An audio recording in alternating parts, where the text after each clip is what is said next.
Bonjour à tous et bon sabbat.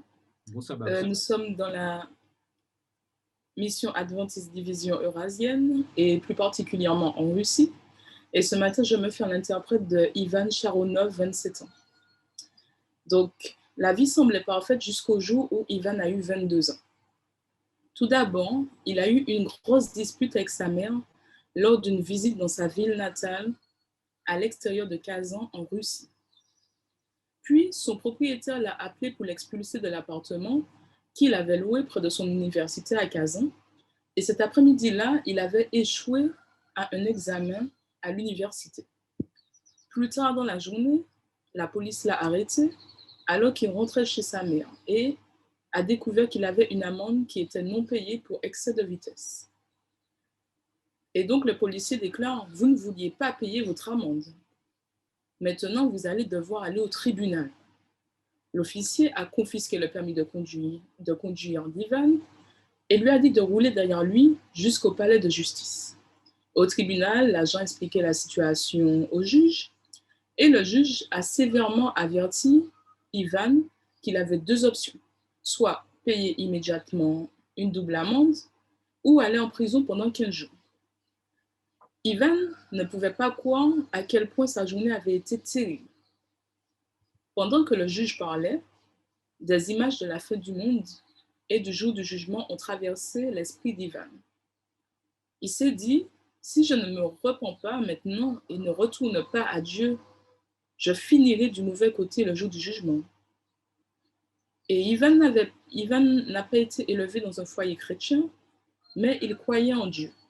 Sa mère avait été baptisée dans l'église adventiste du septième jour quand il était adolescent, et il avait fréquenté un petit groupe avec elle et d'autres adventistes pendant un an. Mais ensuite, il était entré à l'université et il avait oublié Dieu. Et maintenant au tribunal, il a trouvé l'argent pour payer l'amende. Il a récupéré son permis de conduire et il a conduit prudemment jusqu'à chez sa mère. Un jour plus tard, il a eu une forte fièvre et il est resté au lit pendant 3 jours, se sentant mal.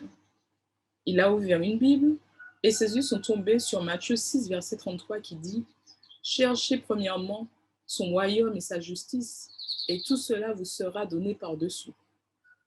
Les paroles de Jésus ont touché son cœur. Il ne les avait jamais remarquées auparavant.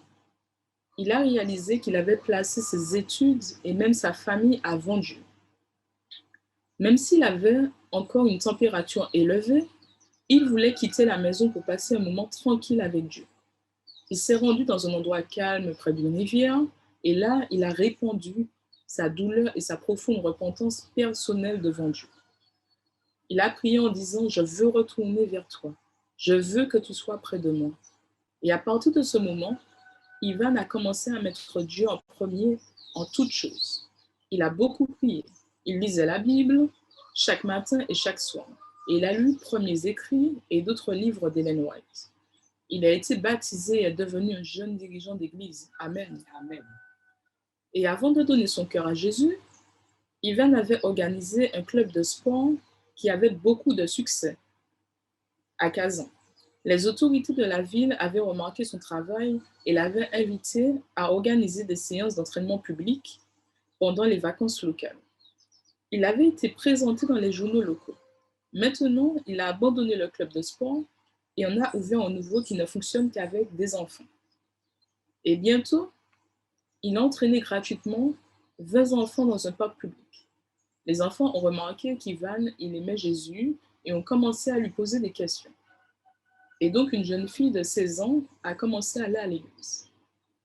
Après avoir obtenu son diplôme d'ingénieur à l'université, Ivan a senti que Dieu l'appelait à étudier la théologie et à devenir pasteur. Il a déménagé à l'université adventiste de Zaoski, où il est étudiant, maintenant en 3e année. Chaque été, il revient à Kazan pour former des enfants à être en bonne forme physique et être aussi de bons citoyens. Il organise des activités de service communautaire, comme le ramassage des ordures dans les routes de la ville. Ivan n'a aucun mauvais souvenir de cette terrible journée d'il y a 5 ans. Cela a été une journée horrible à l'époque, a-t-il déclaré. Mais maintenant, je comprends que ce fut le jour le plus merveilleux de ma vie parce que Dieu l'a utilisé pour me sauver. Et une partie de l'offrande du 13e sabbat de ce trimestre aidera l'école chrétienne Zawoski à construire son propre bâtiment scolaire sur le campus de l'université adventiste de Zawoski. Actuellement, l'externat et l'internat de l'école empruntent des salles de classe à l'université et votre offrande aidera les enfants à se réunir dans leur propre salle de classe. Parmi les élèves de l'internat se trouve la fille qui s'est jointe à l'église par le biais du club de sport d'Ivan. Merci de prévoir une offrande généreuse. Bon sabbat à tous. Amen.